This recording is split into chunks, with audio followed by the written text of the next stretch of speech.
As we celebrate 25 years of our journey, your presence here today and your support over the years fills us with deep gratitude. Each one of you here today reinvigorates us with the strength of solidarity. We're also extremely privileged to have on the days with us distinguished advocates of international peace and understanding, whose deeds and words, as Camus said, every day negate the frontiers of the crudest implications of history in terms of borders and boundaries. Their faith in us, their encouragement, give wings to our own striving. It's a pleasure to have in our midst to give away the awards Dr. Philip Ackermann, Ambassador of Germany to India and Bhutan, a seasoned diplomat with a distinguished record of building peace in global arenas of conflict, and may I add, one of the most popular ambassadors in New Delhi. You may have watched his Natu Natu Natu performance, and a long-time friend of WISCOMP. Ambassador Marissa Gerards of the Kingdom of the Netherlands to India, Nepal, and Bhutan, who so seamlessly traversed defense and foreign policy establishments in her own country, was the intrepid Director General of the Ministry of Defense, a spirited advocate for the rights of women, and an outspoken campaigner against gender-based violence. Mr. Shombi Sharp, the UN Resident Coordinator for India, who has dedicated more than 25 years to consistently promote inclusive and sustainable development internationally, an author of definitive works on health economics. His engagement with the development sector bridges grassroots work with international public policy.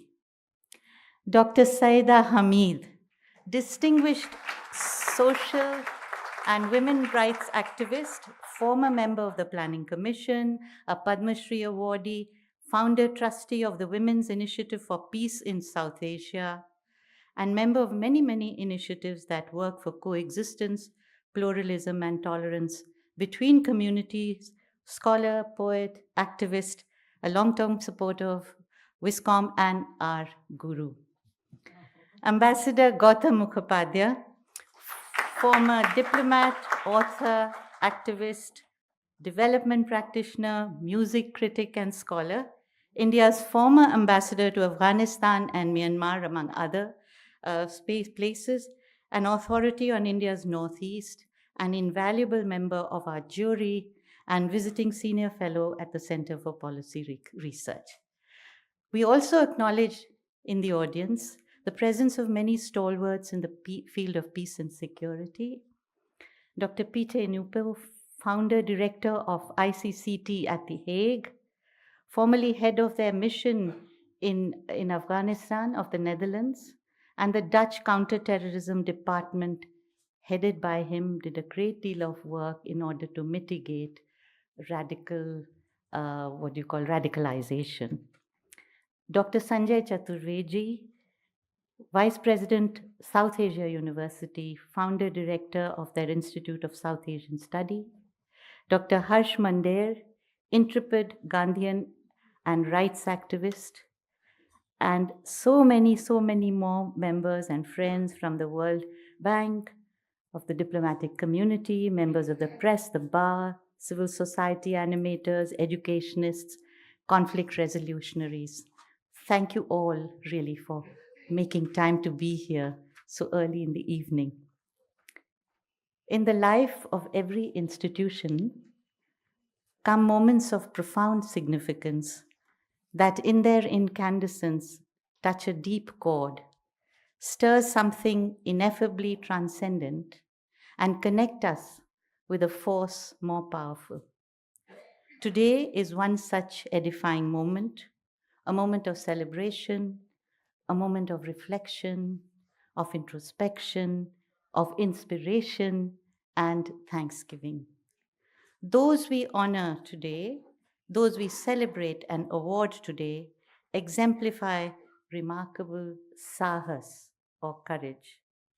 courage in their efforts towards fostering cultures of peace in zones of protracted conflict in South Asia, often at great personal risk, in their efforts at helping reweave the web of lives torn asunder by violence and conflict, they have indeed marched to the beat of a different drum.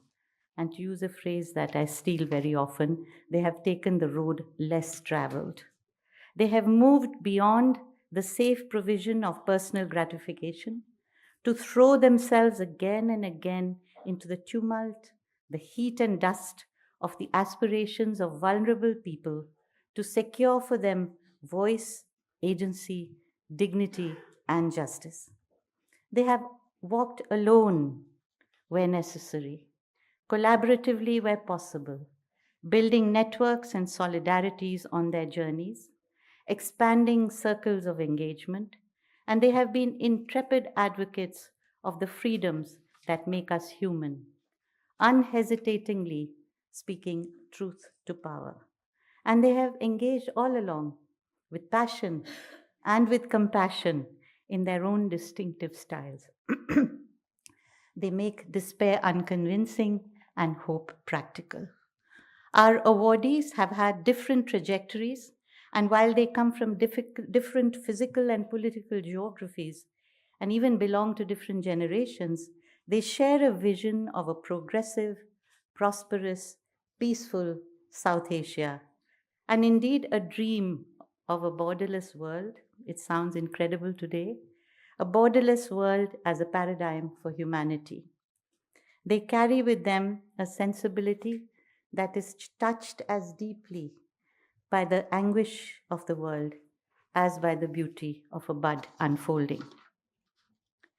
After all, no pessimist ever discovered the secret of the stars or sailed to an uncharted land and opened a new heaven to the human spirit. Our 2024 awards focus on peace builders from the South Asian region, reflecting the spirit of the UNSCR Resolution 1325 on women, peace, and security.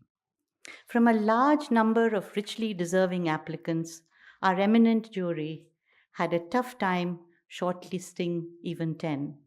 They spent several hours painstakingly, meticulously engaging in the elaborate selection process. Our deepest gratitude to the jury, comprising Ambassador Gautam Mukhopadhyay, Ambassador Shyam Saran, President IIC, Honorable Justice Geeta Mittal, Susan Ferguson, Country Rep of the UN Women, Poonam Mutreja, Director, Population Foundation, and Professor Krishna Menon, Dean, Human Studies, B.R. Ambedkar University, for their time and for the expertise so generously given. The SAAHAS Awards thus far, and this is the third edition of, has had over 120 applications, and we have divided them into 4 categories for this award ceremony. The SAAHAS Shakti Award for individuals on the front lines of conflict. The SAAHAS Mashal Award for an organization that does path-breaking work at the grassroots. The SAAHAS Azim for senior peace builders from the region whose pioneering work spans several decades. Azim, as you know, means pinnacle. And the SAAHAS Chetna Award for a young peace builder who introduces new and innovative elements into this important work and area. And of course, through a process of wide consultation and consensus, we chose an iconic peace builder whose impactful work continues to inspire many as we each try to break barriers and shatter the cultures of silence and the cultures of impunity. And we attempt to craft a more humane and inclusive world. On this Shiro of courage, we have conferred the coveted SAAHAS Shresht Award. But this is a curtain raiser. The personality and their works, the personalities and their work will be unplugged through this evening. There is also a short film on our Shiro called Kong Pat, which translates into Sister Pat. And outside in the foyer, there is an exhibition titled From the Front Lines of Peace, showcasing the journeys of our awardees and also some young aspirants, specially acknowledged by the jury as making a mark and with great potential to enrich the peace-building field. Some of them are here with us today.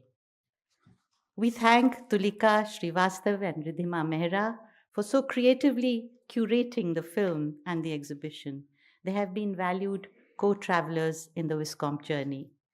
WISCOMP started as a small initiative, as many of you know, in 1999, perhaps pioneering the discourse on women, peace, and security in South Asia, offering alternative narratives on human security and peace building, and the leadership of women in international affairs and diplomacy. Little did we then imagine the expanse we would traverse. When we look back, the incredible range of engagements and the growing numbers in our community of practice is surprising even for us. And even as I think I should refrain from self-congratulatory remarks, the trail that was blazed by the small but dedicated team of WISCOMP yielded a rich symphony of networks, collaborators, partners, and well-wishers across the policy and praxis sectors.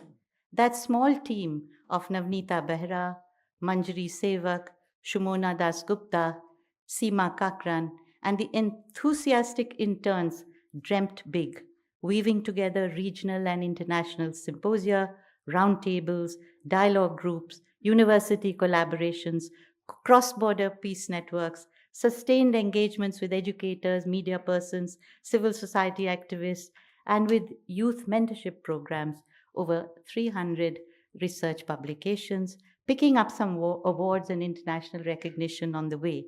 The journey has been a profound learning. Yes, there have been many, many course corrections as well. And the work of our awardees is a sobering reminder that a great deal still needs to be done. As Martin Luther King reminds us, till all are free, no one is free. The battle for freedom is never done, and the field is never quiet. We are truly grateful for the support we have received from you and all our partners and well-wishers across South Asia and many parts of the globe. But none of this would have been possible without the Foundation for Universal Responsibility that incubated us, nurtured us unconditionally with no limiting agendas, blessed us, and set us on our flight. Tagore had said, Jodi tor dak shune ko na ashe, tobe ekla chalo re. If they do not answer your call, walk alone. Ignite thine own heart and let it burn if need be. Walk, walk magnificent, walk alone. But as we congratulate our awardees today, we say, Chal, mere saath hi chal. Kab hai badla ye zamana, tu zamane ko badal. बिजलियां अर्श पे खुद रास्ता दिखाती हैं, तू भी बिजली की तरह इन अंधेरों से निकल. Harbingers of a new morn, walk on. We are co-travelers, kindred spirit, so never stop. The path is not easy. Let our faith in you be ever the spur. New energies are released. New dreams soar from the joy that sacrifice brings. We follow the clarion call. New horizons beckon. The sky and the earth are indeed renewed. Walk on, harbingers of a new dawn. Walk on. I thank you all and request my colleague Shilpi Shabdita to take us through this evening's proceedings. Thank you.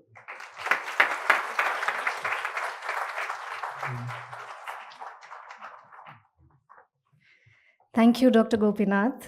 May I request you to please felicitate our honored guests, whose presence makes this evening even more special, and from whom our awardees will receive their awards today.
Thank you, Dr. Gopinath.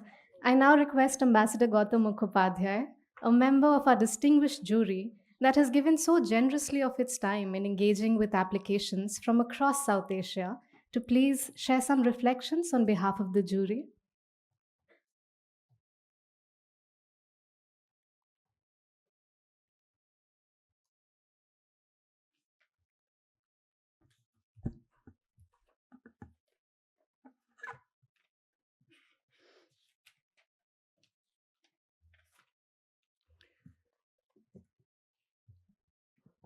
Good afternoon, friends. Meenakshi Gopinath, Ambassador Philip Ackerman, Ambassador Marisa Gerards, UN Resident Coordinator to India, Shombi Sharp, Dr. Saida Hamid, and an admirer since the time that I was a junior diplomat in the Indian. And it's singularly, it's an undeserved privilege and honor to be part of the very distinguished jury that we have for the SAAHAS Awards 2024 to recognize and celebrate, in the words of WISCOMP, such an extraordinary set of institutional and individual change makers who feature in this year's awards. The third so far, one in 2016, one in 2020, and the third this year in 2024, for their exemplary work in promoting gender equality and justice and peace in South Asia, and contributing towards the realization of the values and goals of Article 14 of the Indian Constitution, and goal number 5 of the United Nations Sustainable Development Goals. I pay my humble tribute to all the awardees and all those who qualified to be in the short list, and indeed to all those who struggle against all odds, who may or may not have figured in today's event, to create a more just and equal and peaceful society against all odds. I've been asked to speak a little on the process of selecting or recognizing such an extraordinary set of activists from not just India, but this year also South Asia. And of course, it's a truism. It's a cliche to say that it was a very, very difficult process. But before I come to the process, or maybe a few words on the process, let me say what perhaps this whole event has meant to me. I've not much been in the business of selecting, candidates for awards or for recognition.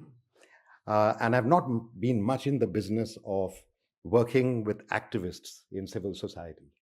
So to some extent, this was a novel experience for me.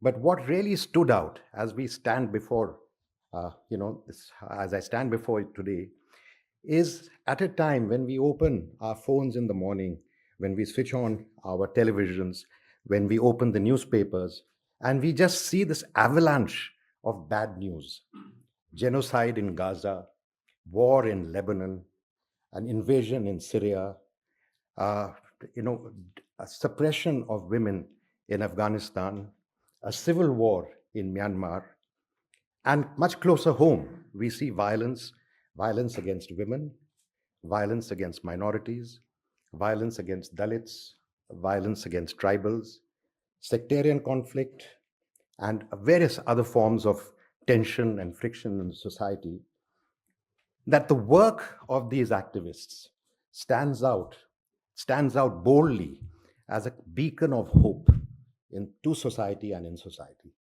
I mean, I think that's the first and foremost feeling that I had when I embarked on the process of being a member of this extraordinarily eminent jury, and I'm sorry that not many more of the jury are present here.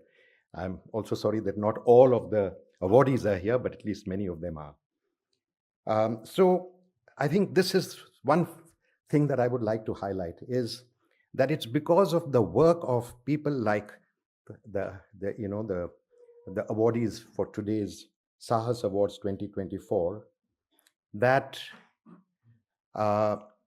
that in a way the spirit of equality, freedom, justice is kept alive even at times when they look extremely dark.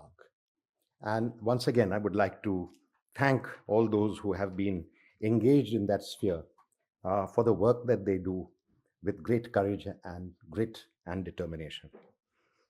The second thing, which will be very obvious to any of you who sort of goes through the literature for today's event, is the richness and diversity and quality of the candidates that we have had to consider for this award.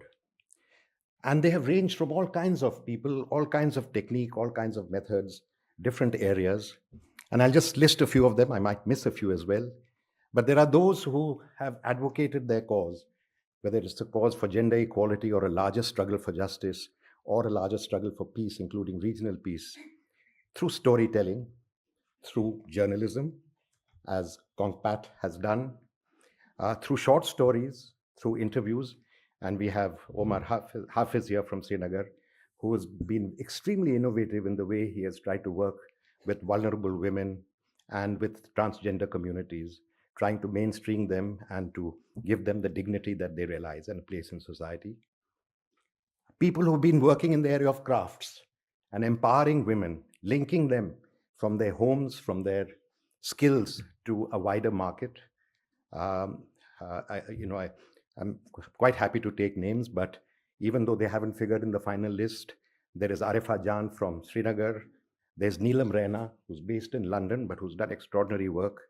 Extraordinary concepts like tacit knowledge that women carry, or concepts like the way Musarrat Kadim in Khyber Pakhtunkhwa has used the network of mothers to motivate and rally and mobilize them against radical, violent extremism.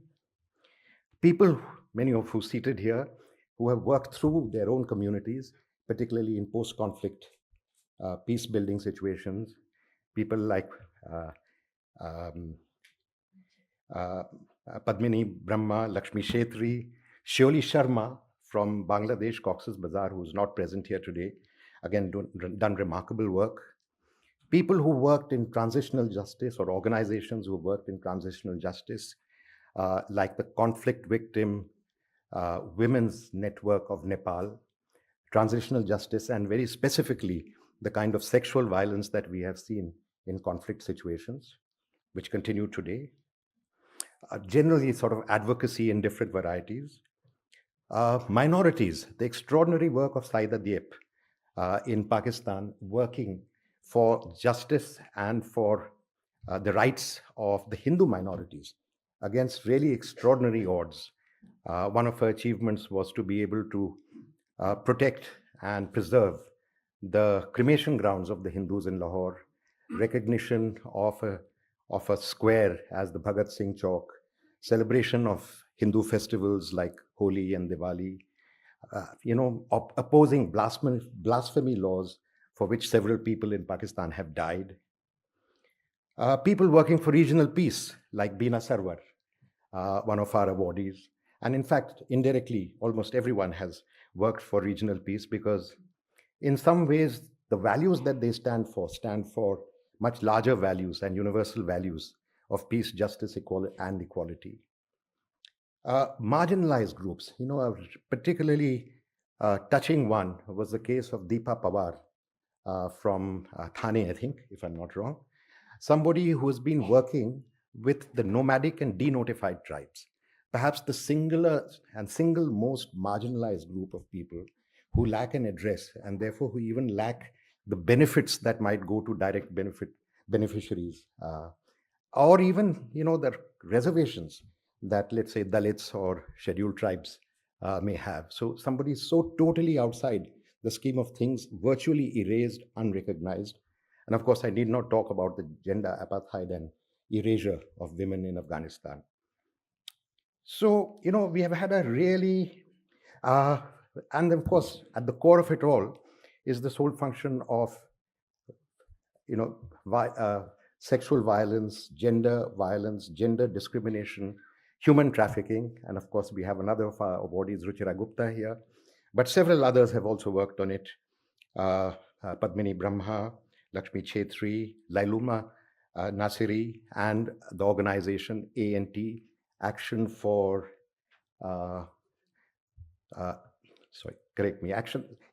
something. Yeah, Northeast Trust. Thank you so much, of which you are a part.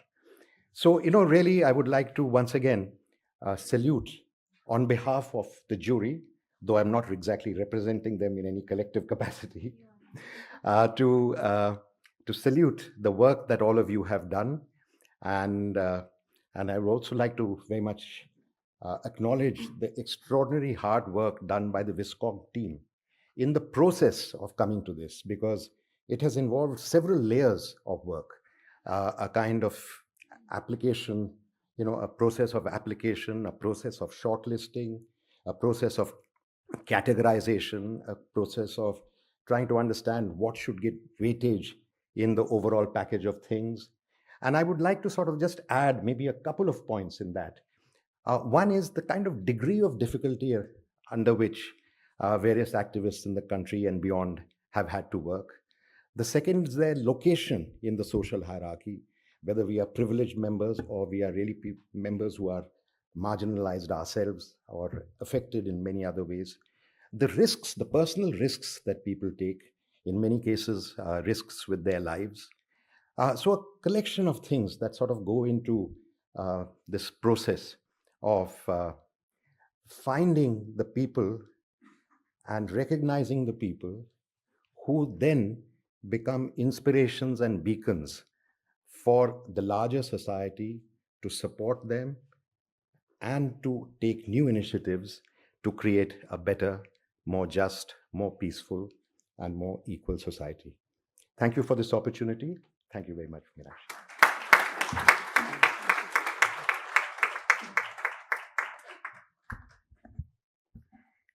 Thank you ever so much, Ambassador Mukhopadhyay, for truly capturing the spirit and the essence of this evening with your remarks. As we begin today's award ceremony, I'm pleased to share that each SAAHAS Award includes a citation for the inspiring work of the awardee, along with a specially crafted plaque with the Tree of Life painted by a President's Awardee and Master Craftsperson, Amita Sachdeva, as is displayed on the screen in front of you. I'm now delighted to announce the WISCOMP SAAHAS Awards 2024 that celebrate the exemplary courage of our awardees in grassroots communities across South Asia. Our first category is SAAHAS Shakti Awards that celebrate the indomitable spirit of courage and inner power of peace builders, reframing conventional notions of power, power of non-violence, power of engagement, power of inclusion and empathy. As Mahatma Gandhi said, power correctly exercised sits as gently as a flower. Friends, we are delighted to present the first SAAHAS Shakti Award to Lakshmi Chetri, an intrepid gender justice advocate from the conflict-affected Bodoland territorial region of Assam in India. For Lakshmi's exemplary courage as a survivor of sexual abuse, breaking cultures of silence and impunity around domestic violence across 150 villages.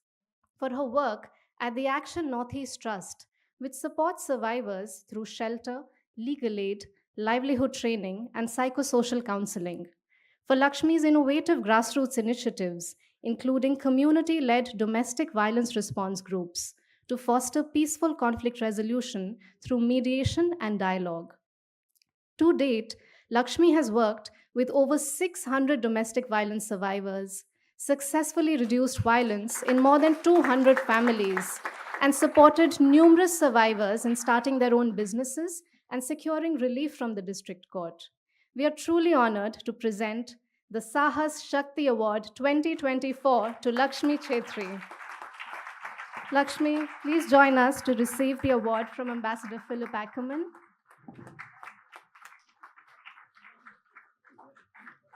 Friends, please put your hands together for SAAHAS Shakti Award winner Lakshmi Chetri.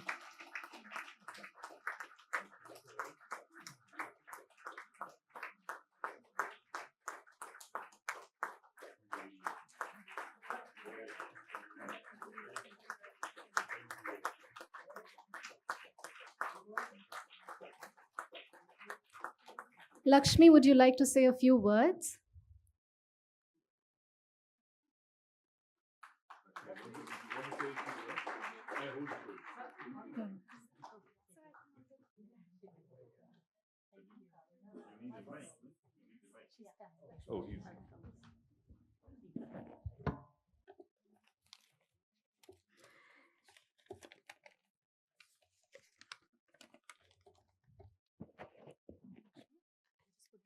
Yes. नमस्कार.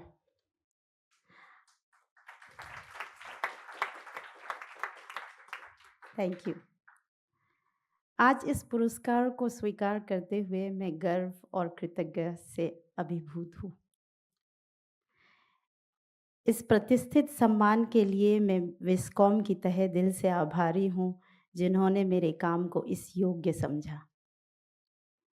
मुझे गर्व है कि मैं दी एंट जैसे संगठन से जुड़ी हूँ जो पिछले 25 वर्ष से सामाजिक न्याय और शांति के लिए निष्ठा के साथ बोडोलैंड में काम कर रही है. यह सम्मान मेरा नहीं है लेकिन टीम का है जिनके अथक प्रयासों के बिना यह सब संभव नहीं होता. मैं अपने मार्गदर्शक जेनिफर लियांग और डॉक्टर सुनील को आज याद करती हूँ और अपना आभार व्यक्त करती हूँ जिनकी सलाह और समर्थन के बिना यह मुमकिन नहीं होता. ये सम्मान उन सभी महिलाओं, हमारे बाइदों, हमारे अब्बों को मैं समर्पित करती हूँ जिनकी हिम्मत हर दिन मुझे प्रेरित करती है. वह हमारे काम का हृदय है और उनका संघर्ष हमें आगे बढ़ने की शक्ति देती है. आज इस पल में मैं अपनी माँ को याद करती हूँ, एक ऐसी अद्भुत महिला जिनकी ताकत और आदर्श मेरे जीवन का मार्गदर्शन करते हैं.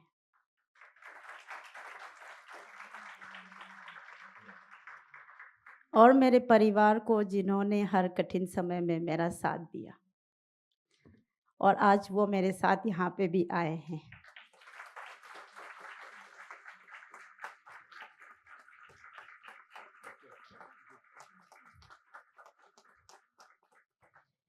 यह पुरस्कार सिर्फ एक सम्मान नहीं बल्कि हमारी साझा जिम्मेदारी की याद दिलाती है.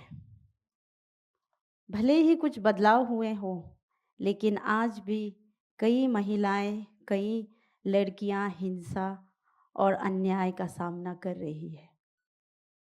यह बदलाव भी आएगा जब हम सब मिलकर उन मान्यताओं को चुनौती देंगे जो हिंसा को बढ़ावा देती है.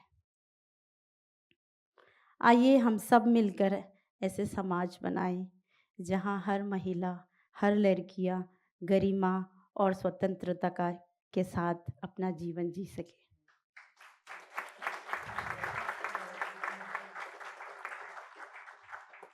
ये सफ़र आसान नहीं है, मेरे लिए भी आसान नहीं है था, लेकिन साहस, करुणा और एकता के साथ ये संभव रहा है और रहेगा.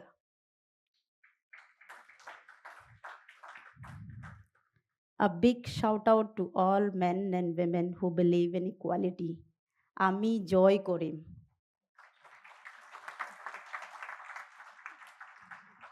आप सभी को तहे दिल से शुक्रिया और विस्कॉम को बहुत बहुत धन्यवाद.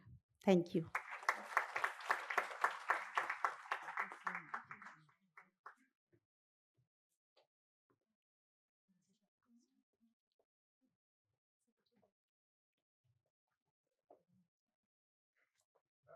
I don't want to talk too long about this, about Lakshmi's work. I have read it, and and you have said it so aptly. I must say I'm full of respect and also admiration for what you did.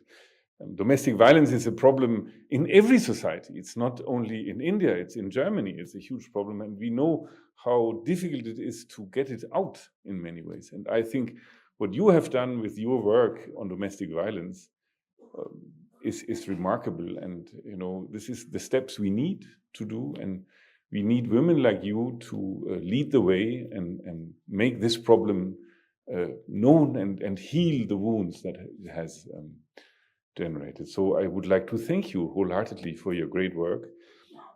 I'm full of respect, as I said, and I think it is this work of civil society, of organizations, of you yourself, that gives us hope that this terrible problem will one day maybe be better at some stage. So congratulations. I think this is a wonderfully deserved prize and award for you. And my great respect again and admiration for your work. Keep the work going. Thank you very much. Thank you, Ambassador Philip Ackerman. In the 2005 Mumbai floods, a father carried his 15-year-old daughter and her 4 younger sisters on his back every night to higher ground for safety. He did not survive this ordeal and passed away. He left behind a family of women whose survival depended on selling things on the footpath and working in factories. He had wanted a different future for his daughters. All 5 sisters completed their higher education in different fields. The eldest is Deepa. She now leads the only NGO in Maharashtra that is both run by and supports women and youth from the marginalized, nomadic, and denotified tribes. Today, we are honored to present the SAAHAS Shakti Award to Deepa Pawar, a trailblazing nomadic and denotified tribes activist and author from the Gadia Lohar Ghisari nomadic tribe who lives in Maharashtra in India. From growing up in a tent on the outskirts of a slum in Mumbai to becoming the founder director of Anubhuti Charitable Trust, Deepa's journey is truly inspiring. She has provided relief aid to over 60,000 families across Maharashtra, focusing on nomadic single women, pregnant women, and trans women. Deepa's network has expanded to 200 leaders and their communities of over 2 lakh people, participating historically for the first time in programs on leadership, mental health, legal awareness, disaster resilience, and sexual and reproductive rights. Celebrating her exemplary efforts to bring voices from the margins to the center with both power and dignity, we are honored to present the SAAHAS Shakti Award 2024 to Deepa Pawar. Deepa, please join us to receive the award from Ambassador Philip Ackerman.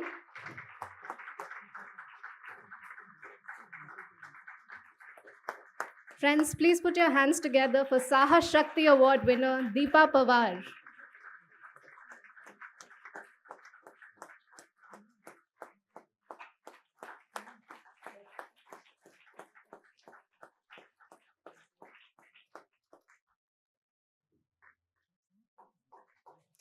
Deepa, would you like to share your thoughts with us?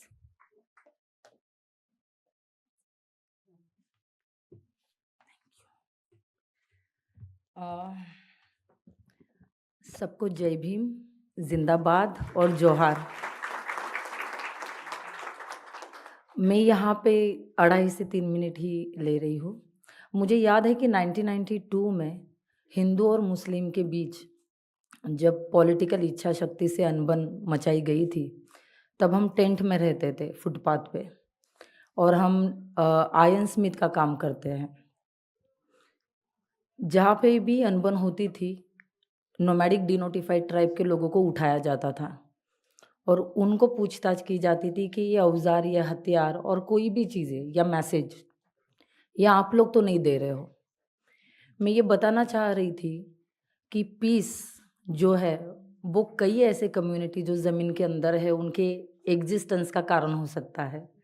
वो बस मन की शांति का और development का कारण ना होते, वो एग्जिस्ट कर सकते हैं वहाँ पे।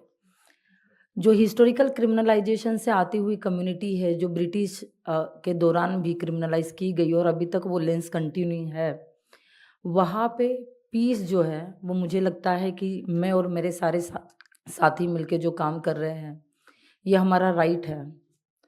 पीस में रहना ये हमारा हक है।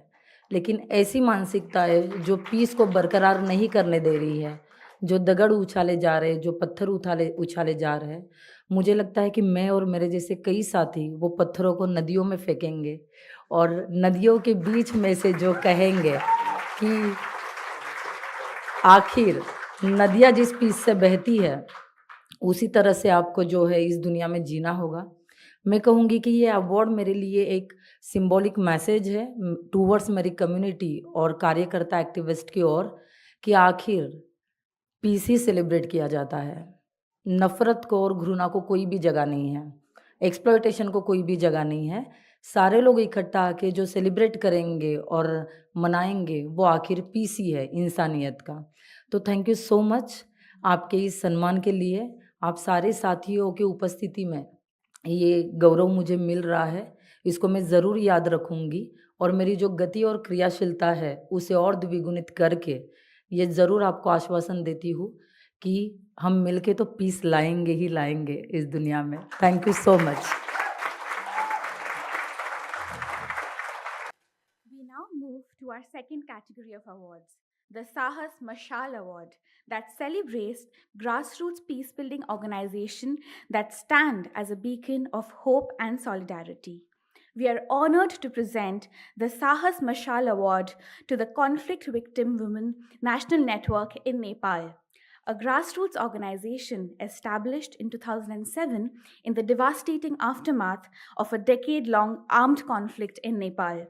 Started as a loose network, the organization has grown into a formidable advocate for conflict-affected women in Nepal, driving initiatives that support truth-seeking, community reconciliation, and gender-sensitive transitional justice, for leading advocacy for Nepal's National Action Plan on Women, Peace and Security, ensuring access to psychosocial support, legal aid, and reparations for women affected by conflict-related sexual violence, for amplifying the voices of women conflict survivors through innovative campaigns such as conflict victim mass movements and, interestingly, the SAAHAS for Justice oral history projects and peace circles.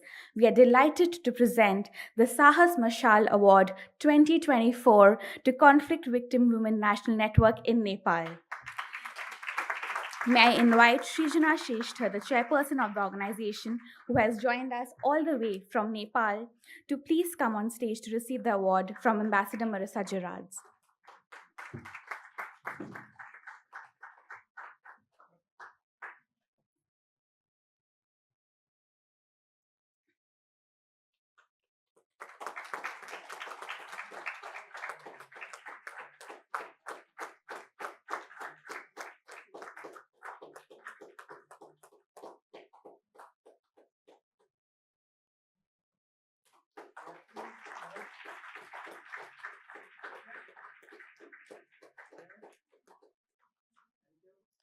Srijana, I invite you to please say a few words.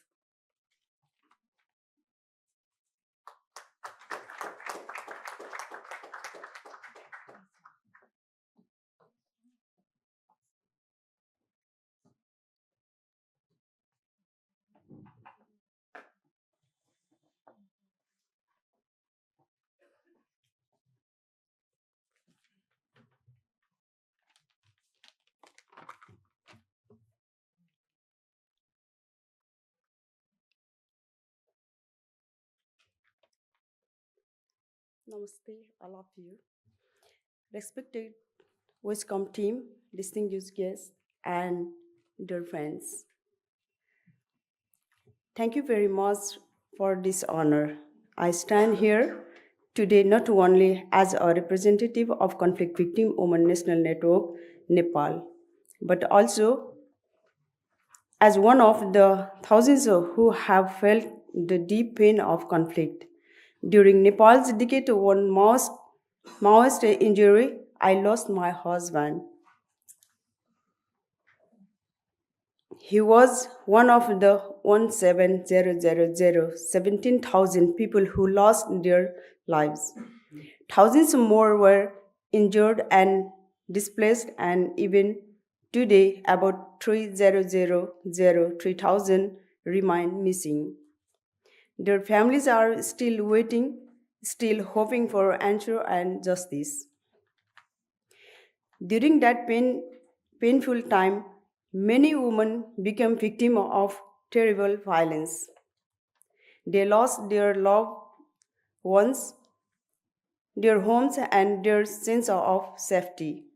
Some of us face unspeakable abuse, including rape and other forms of violence. The war changed our lives forever. But after all these years, justice has not yet come to us. Nepal's transitional justice process is still incomplete. We have victims are still waiting.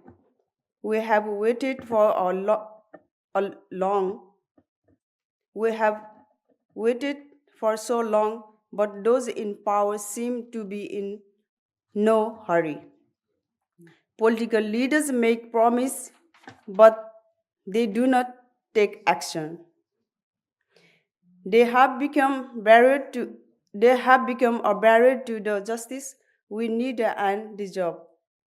Today, as I receive this award, I am reminded of this strength and courage of the women in Nepal who continue to fight and refuse to give up hope. This award gives to strength. It shows us that we are not alone. I thank WISCOMP for recognizing our struggle and for standing with us. I believe that together with all of you, we can break these barriers, we can bring justice for our loved ones and healing to those who suffer. Thank you for standing with us on this journey. Thank you once again. Thank you. Thank you.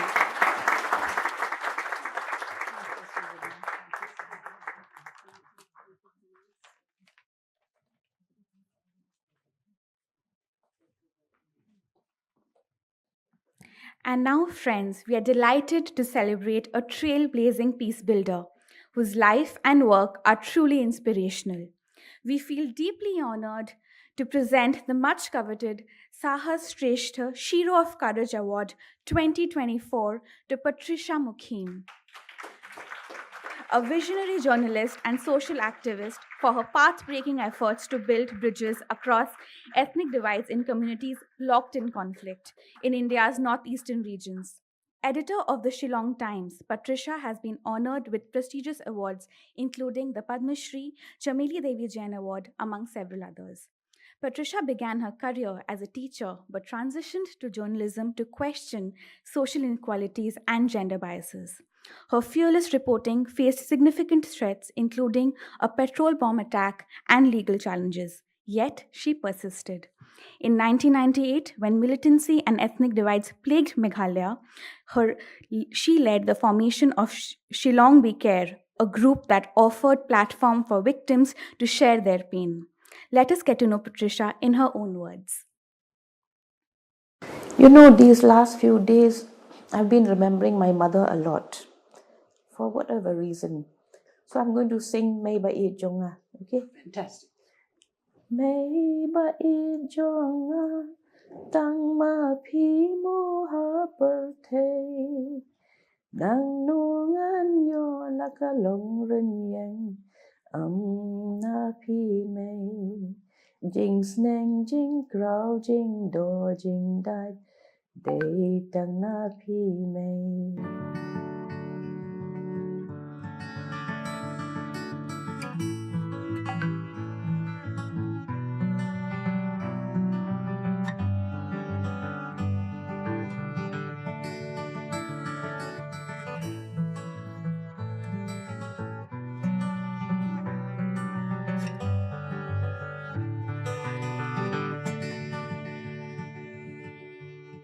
what really is peace.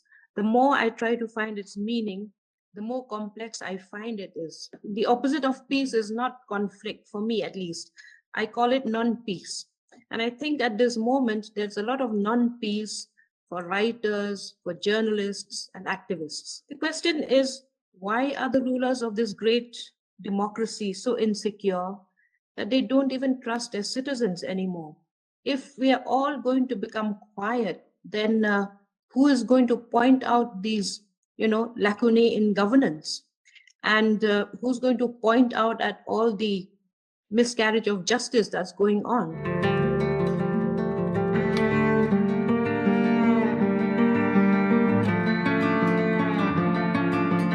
As a human, you are vulnerable because you don't know where the attack is going to come from. There was a petrol bomb thrown here. So those sort of things, that take you by surprise, they can be very unnerving.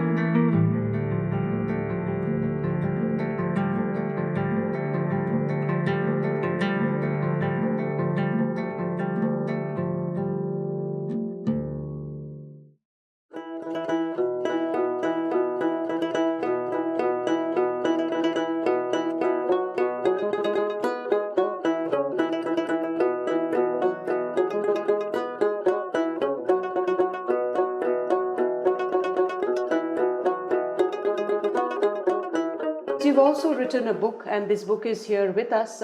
This is, of course, called Waiting for an Equal World. Waiting, it is? Waiting. Yeah? Still waiting. Still waiting. Many people seem to think that in a matrilineal society, women are automatically empowered, naturally empowered, but it doesn't work that way. All the elements of patriarchy are also present in Khasi matrilineal or Garo matrilineal. The book flags some of the pernicious issues and persistent problems that have dogged us for many decades. It analyzes the customary practices and the traditional institutions which do not have women as stakeholders.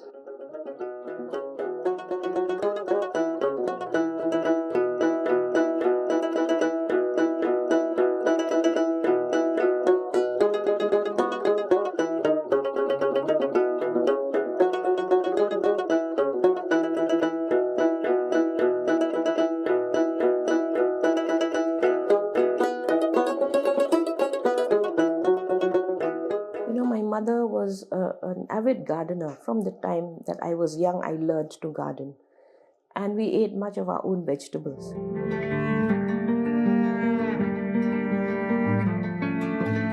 She would take me to the forest and all that and teach me this leaf is this leaf is this. Even today, I will go looking for a leaf, for sore throat or whatever. So maybe we are not doing enough of that. That's why they don't have any love for the environment.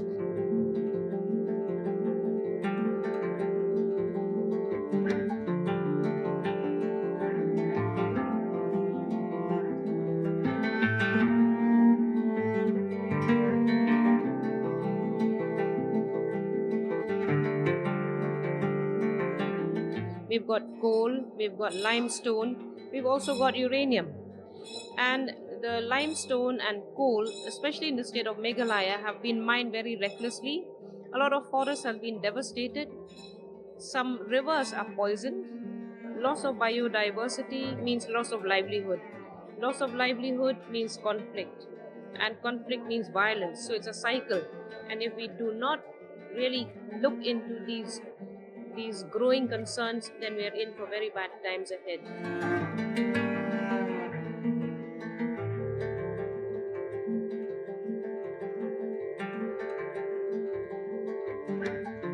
We have to remember that India defies the idea of a nation because we are not one people, one culture, one language. We are different races. In this country, we need a force to quell internal rebellions, internal conflicts. We cannot use the army to go into a state within our own country and expect them to bring down the violence. It cannot happen that way. The military is trained to fight the enemy. I've said this repeatedly. Peace building should start during peace times. It's impossible to start peace building methods or strategies when two groups are in conflict.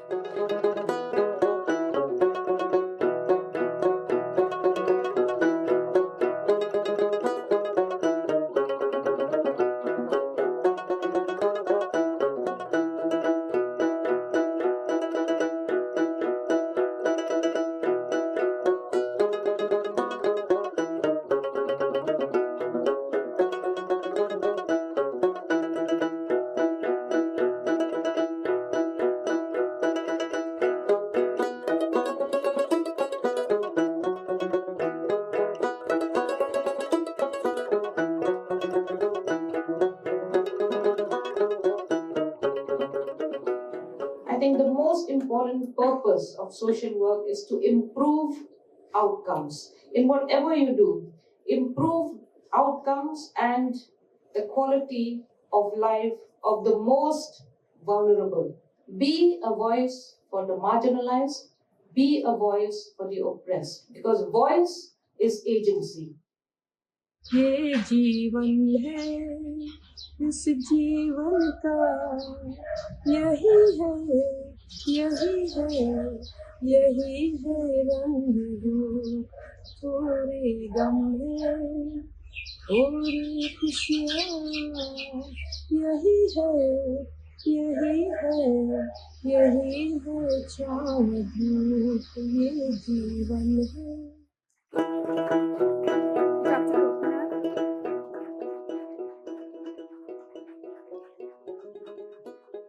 Dr. Gopinath, may I invite you to please read the citation for her?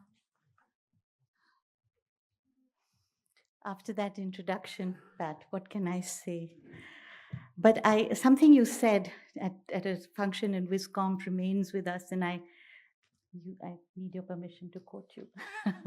Without acknowledging and dealing with the truth, says Patricia Mukim, the prospect of sustained peace remains limited to rebuild homes and rebuild lives.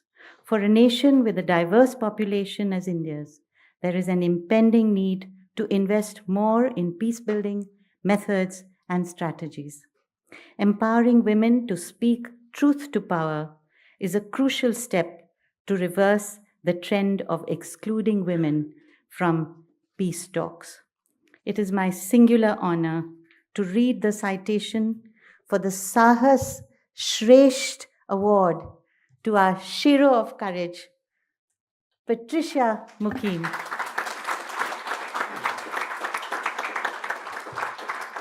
WISCOMP takes immense pride in conferring the SAAHAS Hero of Courage Award on Patricia Mukim for her fearless dedication to social justice, equality, nonviolence, and peace building in Meghalaya and the troubled regions of Northeast India affected by militancy.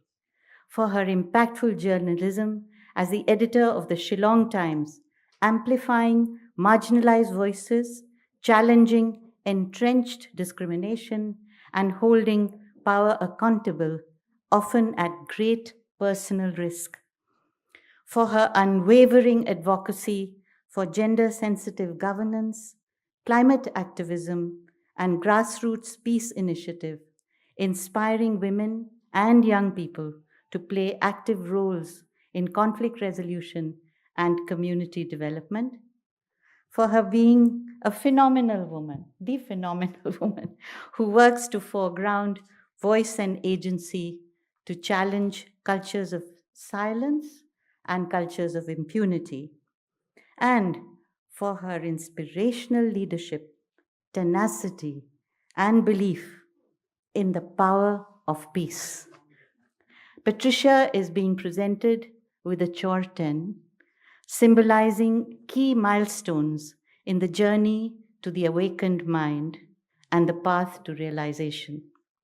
It is a spiritual symbol of profound significance that resonates, I believe, with Patricia's own inner journey and her aspiration. May I request Mr. Shombi Sharp to please present the award and the citation on behalf of us all here to Patricia Mukim.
I'm at a loss for words.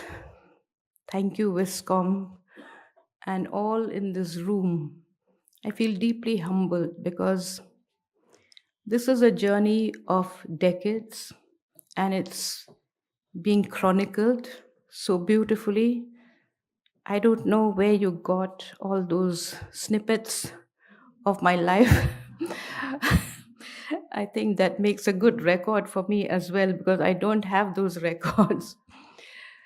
As a journalist, the reason I got into journalism was because I was always so conflicted about bad governance, about not having good roads, not having the right to clean water, the right to have water come closer to your home, the right not to have power cuts. All these things would afflict me greatly. And I thought perhaps journalism is the way forward. And I wish to thank the management of the Shillong Times for giving me a very free zone to work in. It's not always that you have a management that allows you free reign of ideas and everything else that you wish to say. And I also want to thank all those other editors everywhere who've been kind enough to publish my articles. Despite their being very contentious, I think they have also had to face the flak. Once in a while, I've been told to tone down.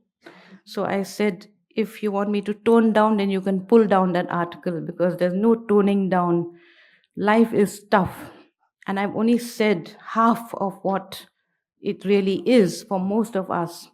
I come from a matrilineal society, but you will not believe the number of single women parents who have to look after 3 or 4 kids because they are abandoned.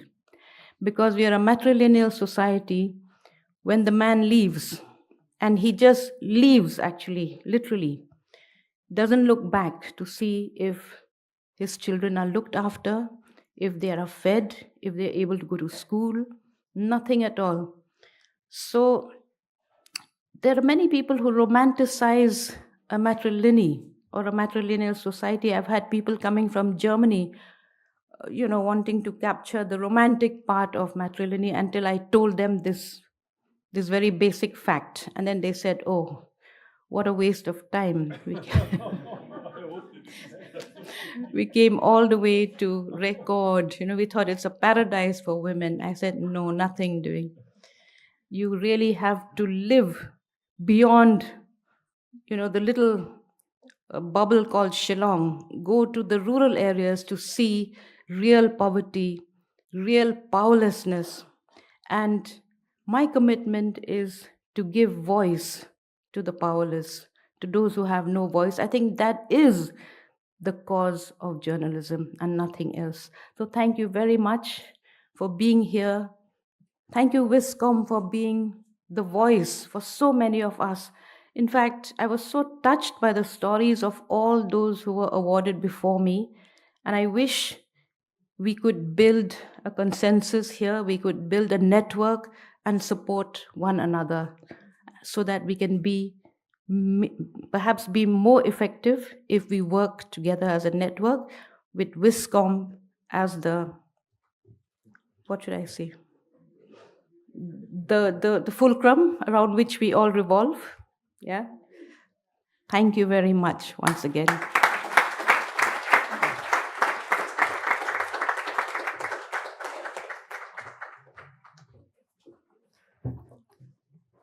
Thank you, Patricia, ma'am. That was a truly moving and powerful celebration of your inspirational life and work. Friends, we move forward to our next category of awards, the SAAHAS Awards, where we salute the indomitable spirit of senior peace builders of our region who have spent decades ceaselessly working towards sustaining bridges of understanding between communities distanced by years of mistrust and conflict. A young Indian journalist had gone on a hiking trip in Nepal. When she encountered a village without women, she became curious. "Where are the girls?" she asked. This became an abiding motive of her work. Years later, she won an Emmy Award for an investigative documentary on the lives of girls trafficked from villages in Nepal and locked up in the brothels of Mumbai. We are truly delighted to present the SAAHAS Award to Ruchira Gupta, a journalist and founder of the pioneering anti-sex trafficking NGO Apne Aap.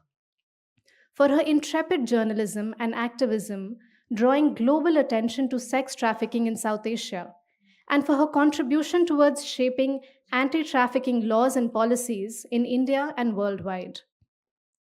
For her extensive efforts through Apne Aap Women Worldwide to rehabilitate trafficked women and children forced into prostitution, especially among denotified tribes in Bihar, Delhi, Haryana, Rajasthan, and West Bengal, and securing access to education and livelihood opportunities for them. We are honored today to present the SAAHAS Award 2024 to Ruchira Gupta. Ruchira, can you please join us on stage to receive the award from Ambassador Marissa Gerards?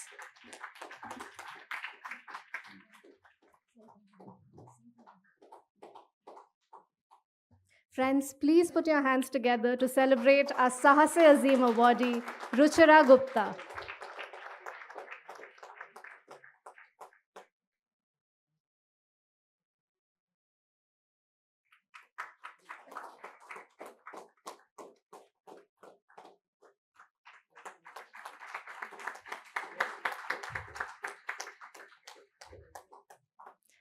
Ruchira, would you like to share your thoughts with us?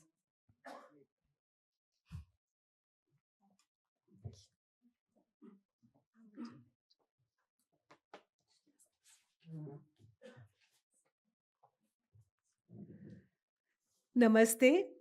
It's a real honor for me to be on this stage with people I respect tremendously. Saida is here, who was part of the journey, which sort of got glossed over in the introduction because there have been so many moments when my life has overlapped as an activist with Saida's, and I wouldn't have done it without her support, just as my life has overlapped for more than 20 years with Meenakshi Gopinath, the founder of the WISCOMP Awards. When I heard that I was nominated for these awards and Ekta reached out to me and said, we want you to get this award, I didn't want to fill up a form and talk about myself, but I did want to share this moment of glory and solidarity and feminism with the people I knew who would be on stage and in the room. And my instinct is absolutely right. I'm so happy to be here today with everyone who's part of a movement to create a better world, free of violence. My own passion and my own mission is, of course, to create a world in which no girl, no woman is bought or sold. As you heard, my journey began when I was hiking in the hills of Nepal, and I came across rows of villages with missing girls. And as a journalist, I had grown up in a Gandhian household, a socialist Gandhian household. And I always thought being a journalist meant being objective, but to me that meant I object. So when I saw these villages with missing girls, I had to find out where they were, how did it happen. And I ended up in the brothels of Mumbai and saw little girls locked up in cages. This was decades ago. And I cried. I was upset, and then I was determined to do something about it. I ended up making a documentary called The Selling of Innocence. And when I was in New York, in the Broadway Marquis Hotel, shining lights, and someone gave me an award just like you did today, all I could see were not the lights, but the eyes of the women in Mumbai's brothels and the girls there. And I decided that I would use that award not to build a career in journalism, but to make a difference. So I stepped off the stage and I turned to the lady who gave me the award. She was the US Secretary of State for Health, Donna Shalala. And I said, "This is not enough. Can you help me do more?" And she said, "What do you want?" I said, "I want the laws to change. I want those who buy and sell girls to be punished. I want investment in the last girl, who's the most vulnerable to human trafficking." And then, of course, one thing led to another, the UN protocol to end trafficking in persons, the US law, which I went to testify in the US Senate, being an Indian citizen, Trafficking Victim Protection Act, our own law in India, Section 370 of the Indian Penal Code. And each step, I didn't know how. When I was making a film, I didn't know how. I was a print journalist. When I was on stage, I didn't know how. When I became an activist and spoke about laws at the UN or in the US Senate or Indian Parliament, I wasn't a lawyer. I didn't know how. But I had an instinct and a passion and the courage to speak up, to break the silence, and friends and supporters. Even when I was making a film in Mumbai, someone had pulled out a knife at me and tried to say that I won't let you film here. But there were about 20 or 22 women who surrounded me who were victims of sex trafficking. That time I didn't even know the vocabulary. And they said that if you want to kill her, you've got to kill us first, because we have decided to tell our stories. And they rescued me before I rescued them. But in that moment, I also learned the power of community action, women's collective action. And that has sustained me till this day. And that is why I'm here to receive this award, the power of our community, the power of our actions. Which is why even when I won the award, I went back to Mumbai and started a collective with the women, which is called Apne Aap Women Worldwide. Apne Aap means self-action, and Women Worldwide is that we would federate with women across the world. So I thank all of you for being in the room, to be here in solidarity, to share brief moments of change. And we have much to do as authoritarianism takes over our world. And we must understand that this authoritarianism too begins at home, because gender digs a trench into our brain, into which all other inequalities fall. Because it's at home we first learn it's all right for one class of human beings to order and one to obey, one to get approval for their work and one to seek approval. Hierarchy becomes normalized, and then we step out into the world looking for a head of the household and accept all other hierarchies of race and caste and class and all of that. So if we want to uproot hierarchy, we have to begin with gender. Thank you all.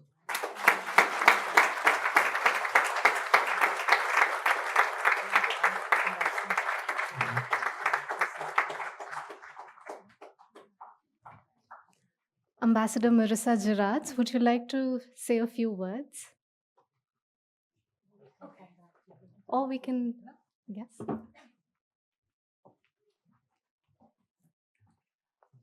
Yes, well, I didn't prepare anything, but it's very impressive, I think, everything that I'm hearing here today. And I think all across the world, there are no equal opportunities, I think, for men and women. And I think we all have to fight for our position. But I'm humbled by what I hear here today, because I do realize that I had a privileged life, although I had also to fight for my place at the Ministry of Foreign Affairs and in my own household. But the things that you are describing right now, Ruchira, I can only really commend you and bow my head to all the work that you did, because these kind of things that still happen in the world today, I think is just horrendous, and we should keep on spreading the news, mobilizing politicians, making sure that we have the right laws in place, but also that we really implement them as well. And I liked very much what you say, that we have to look at the power of community action, because together, I mean, we're the half of the population, and I'm sure that I don't know how many men are with us in this fight. So I think it's the majority of the population who's looking for this equality, and I think we should absolutely fight for it.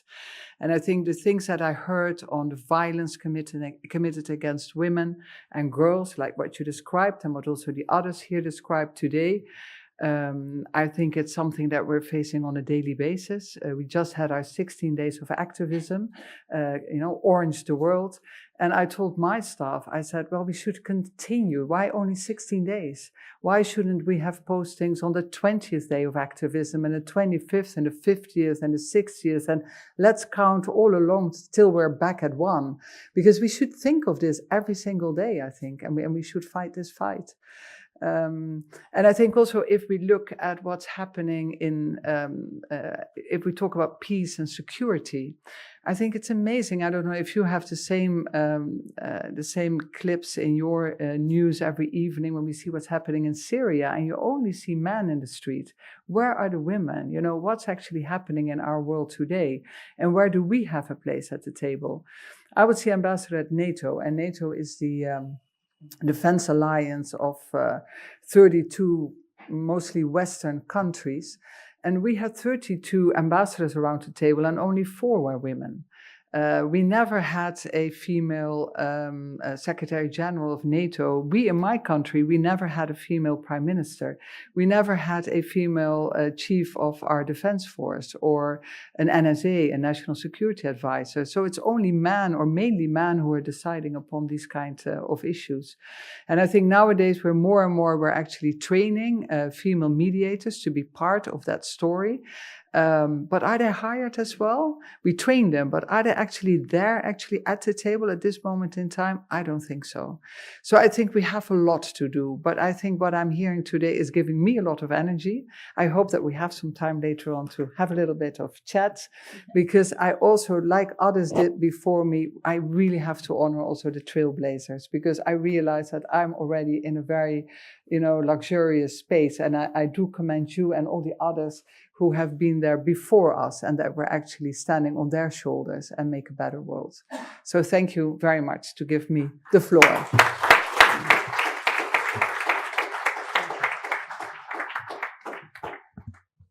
Thank you very much, Ambassador Marissa Jurans. As we move on to the next award, in 1991 in Lahore, Pakistan, land grabbers take over a Hindu Shamshan Ghat to build a market in its place. A young Muslim woman raises her voice against it. She does not know that the road to justice will be long and arduous, that it will extract a substantial personal cost. Her marriage will fall apart.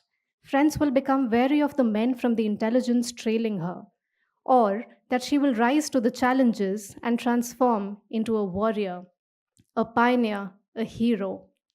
This young woman, Sayyida Deep, fought a relentless battle of justice for the rights of the Hindu community for 25 long years, till the Shamshan Ghat was finally restored in Lahore.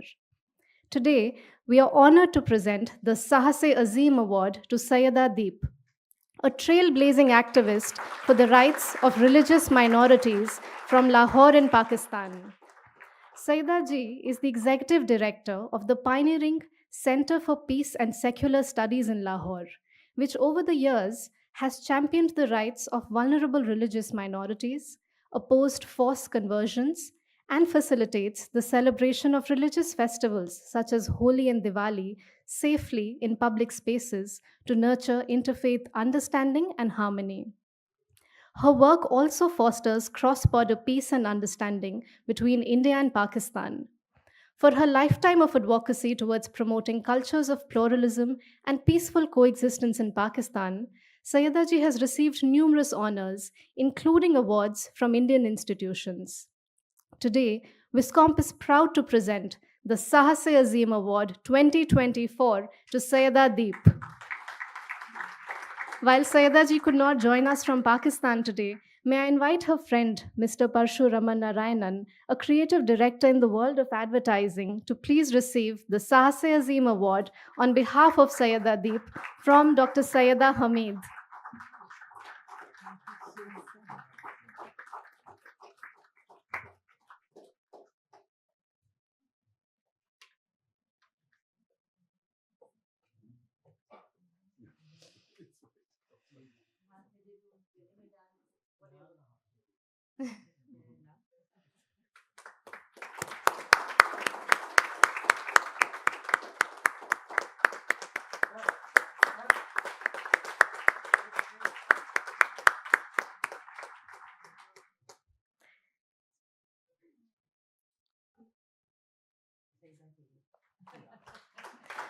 We will now listen to Sayyada Ji share a message from Pakistan.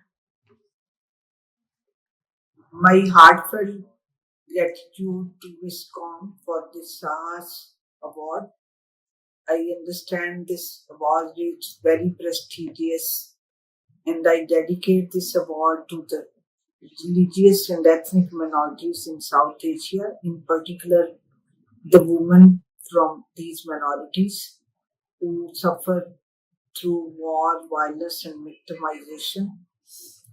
This award has not been possible if my family and close friends who have always been supporting me in difficult times.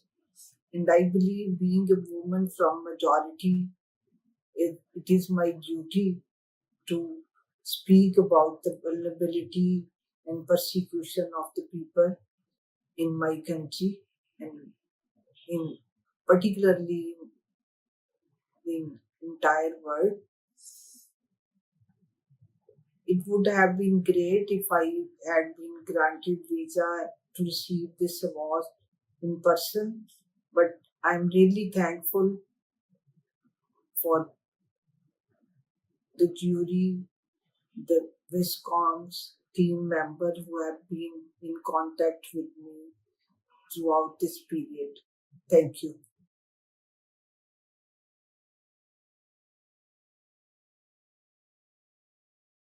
Thank you very much. It's quite moving to notice the photograph on the mantelpiece behind Sayyada Ji in the video. You'll notice that it's a picture of the veteran Indian peace builder, the late Nirmala Deshpande Ji, who was the driving force behind the historic Women's Bus for Peace from New Delhi to Lahore in the year 2000. So it's quite moving and significant to notice this in the video, of which Dr. Sayyada Hamid was also a part. Friends, we now present the next SAAHAS Award to Beena Sarwar, a distinguished journalist, documentary filmmaker, and South Asian peace activist. Dedicated to nurturing cross-border dialogue and understanding between India and Pakistan, Beena co-founded the South Asia Peace Action Network, SAPAN, a unique initiative which uses digital platforms to creatively connect people across South Asia and the diaspora. Sapan, Beena says, is close to the word sapna, a dream of a South Asia with soft borders where people have the freedom to travel within the region. Beena has been instrumental in expanding the canvas of cross-border dialogue between India and Pakistan, moving it beyond traditional state diplomacy and small intellectual circles to include citizen-wide participation. Beena plays an important role in the groundbreaking Aman Ki Asha campaign led by two of the largest media houses in India and Pakistan. As a founding member of the Pakistan-India People's Forum for Peace and Democracy in 1994, Beena's work has defied hostile political environments in both countries. For her unwavering commitment to keep the spirit of cross-border dialogue alive, even in the midst of official face-off, and for the power of her pen, dedicating to crafting futures of peace in South Asia, WISCOMP is proud to confer the SAAHAS Award 2024 on Beena Sarwar. Two enthusiastic members of the SAPAN network and committed peace activists from India, Mandra Nair is here to receive the award on behalf of Beena Sarwar and share in this joy together. I invite you to please receive the award for Beena Sarwar from Dr. Sayyida Hamid.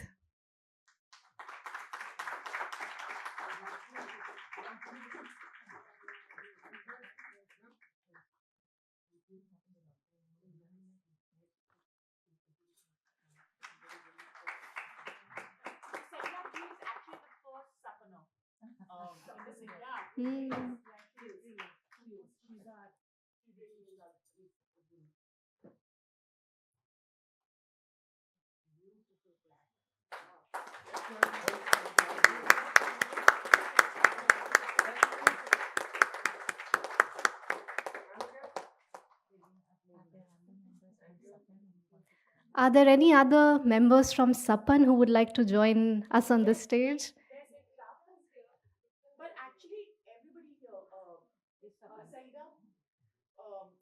Sayyida ji.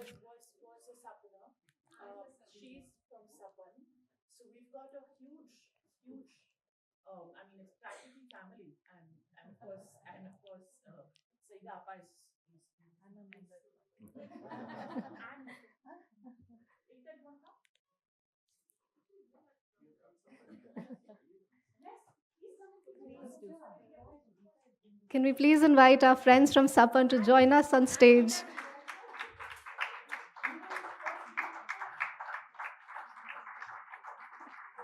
Please join us on stage.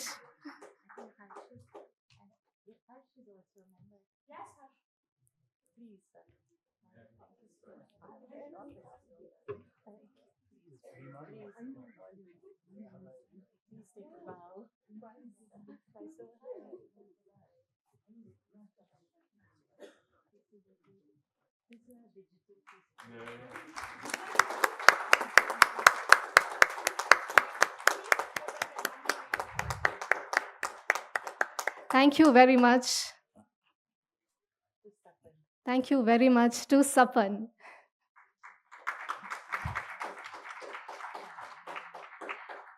Can we please listen to Beena Sarwar, who shared a video message with us? Greetings, friends. Hello from Boston. I'm Beena Sarwar, and I'm delighted to be here with you today, but not quite so delighted to not have a visa to be able to be there in person, which I would have much preferred. Thank you so much, WISCOMP and the jury, for having conferred this honor upon me, along with the other awardees who I'm really, really honored to be with. They are all people I look up to and admire tremendously. Thank you, Ekta Kapoor, for having nominated me. It's been 20 years since I gave a workshop at WISCOMP in Delhi in September 2004 on media, gender, and peace.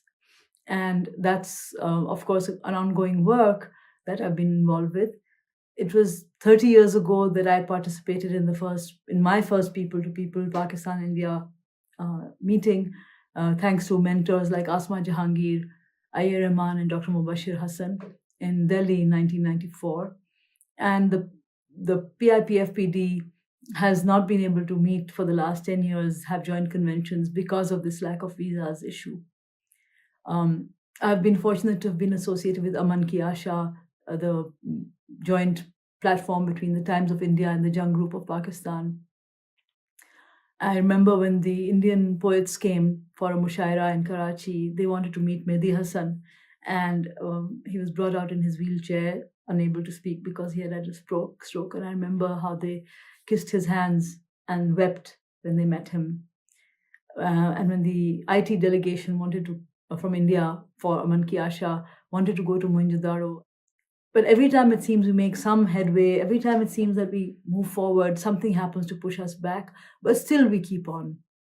And so that's how we started SAPAN, South Asia Peace Action Network, in March 2021, when again a time of great tension between India and Pakistan, and my friend Samir Gupta, who has been a volunteer with Aman Ki Asha since 2010, reminded me that I had been talking about South Asia and regionalism and how India and Pakistan must be seen as part of the larger whole. I have to thank, in a way, my father, from which I got this idea of a minimum common agenda, because when he led Pakistan's first student movement in the 50s, and he was in jail when he got his medical degree, he was in prison for a year, And the idea of uniting across ideological divides because you have the same values in order for the greater cause. It's to allow people to meet and allow economic activity across the borders, for the countries of the region to uphold human rights and dignity within their borders instead of pointing fingers at the other, and to collaborate and cooperate on all issues ranging from climate change to gender justice to arts and culture and everything. And so why do we do this? It's not just for divided families like mine, but it's also for the young people who deserve and who want their basic human right of being able to meet and travel across borders. We do it for the fisher folk who get incarcerated when they cross the invisible maritime border and are held for months or years, and even after they die, sometimes their bodies are not returned. It takes months for that to happen. Despair is not an option here, and neither is giving up. So thank you so much for upholding these values and for moving along with us in solidarity. Thank you. Thank you very much. We move to the final SAAHAS Award for this evening. In 2010, in the Khyber Pakhtunkhwa province of Pakistan, a woman is stitching strange-looking padded jackets in her small home. Musarrat, a leader from a women's community peace group, asks her if she knows what these jackets are for. Her answer is chilling. Of course I know. What else could these jackets be for? I'm simply doing my part. The source of her meager income was to supply padded jackets for potential suicide bombers. Calm and determined, Musarrat told the woman, "You're earning only 1,500 rupees a month. Let's improve your stitching skills and use them in a positive way. You'll make more money and live without the regret that your skills are used to kill people." From then on, a compelling program for de-radicalization began. Today, we present the final SAAHAS Award to Musarrat Kadim, a visionary peace builder from Khyber Pakhtunkhwa in Pakistan. In a region deeply scarred by terrorism, where young people are easily lured into violent roles of suicide bombers and explosive developers, Musarrat's peace-building organization, Paiman Trust, plays a pioneering role in preventing thousands of youth and women from taking the extremist path. Musarrat has developed unique models of de-radicalization for youth that are rooted in the community, local culture, and religious traditions. She formed mothers and youth peace groups to identify radicalized youth and dialogue with them using alternative narratives to reintegrate them into the community through peace education, livelihood training, and psychosocial counseling. She is today celebrated as a global expert in countering violent extremism among youth. Musarrat has also been a regular visitor to India to many dialogues hosted by WISCOMP over the years. We are truly honored to present the SAAHAS Award 2024 to Musarrat Kadim. May I invite her friend Shreya Jani, an expert consultant at UNESCO Kabul and a kindred spirit on the path to peace, to please receive the SAAHAS Award on behalf of Musarrat Kadim from Dr. Sayyeda Hamid.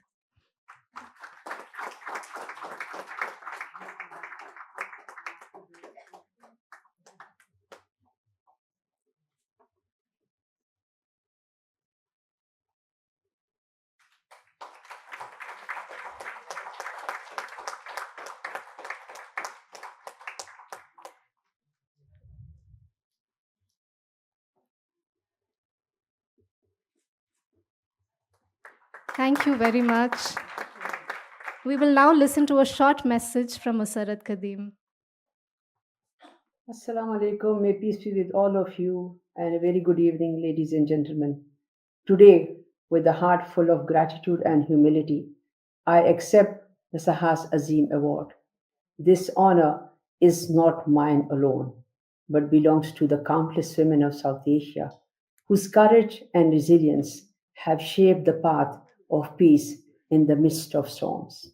In the realm of peace building, we are like weavers, threading the four pillars of women, peace, and security, and participation, protection, prevention, and recovery into a tapestry of hope and harmony. These threads, though delicate, are unbreakable when united by the hands of women committed to resolving conflict, mediating peace, and guiding the communities away from the shadows of hate, violence, and extremism. Our work is like planting seeds in the barren field, nurturing them with dialogue and understanding and networking so we may grow into a forest of peace.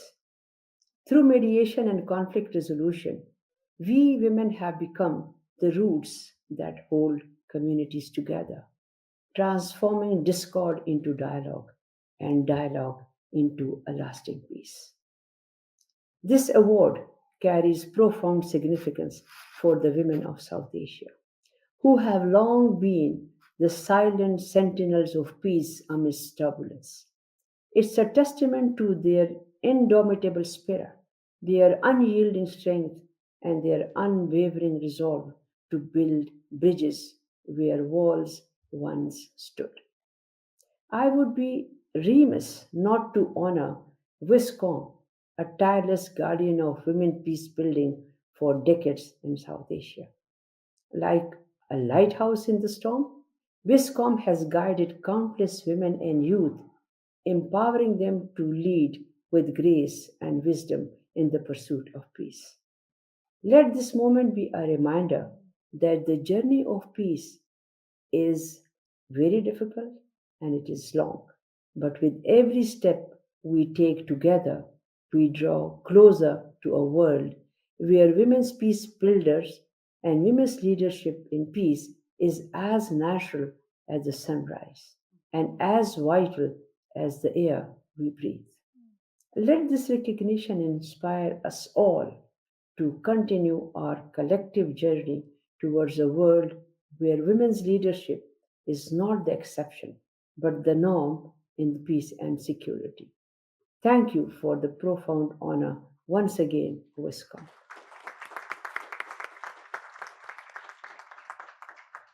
Friends, our final award this evening is the SAAHAS Chetna Award that celebrates the creative spirit of young peace builders.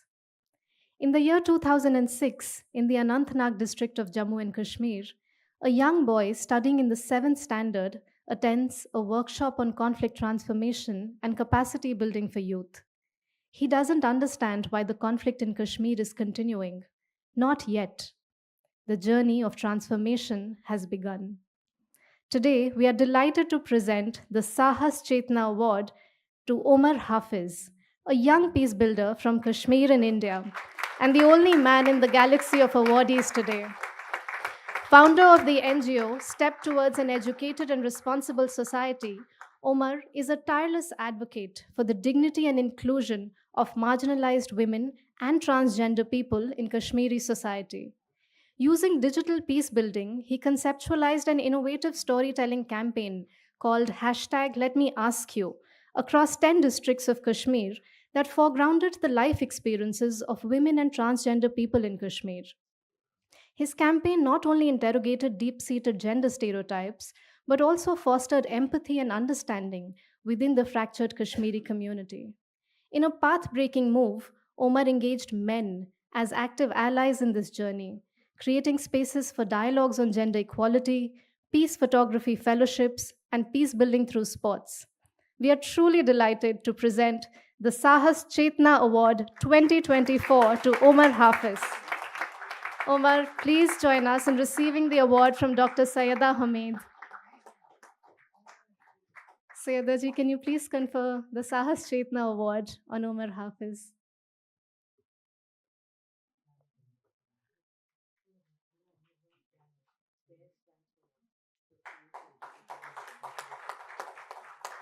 Friends, please join us in celebrating our young peace builder, Omar Hafiz.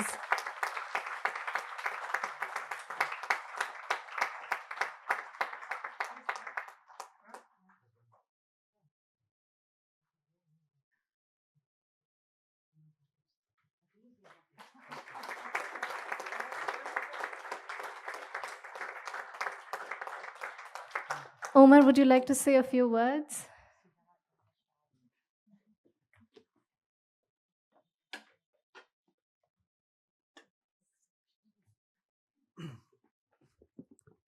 I am extremely nervous.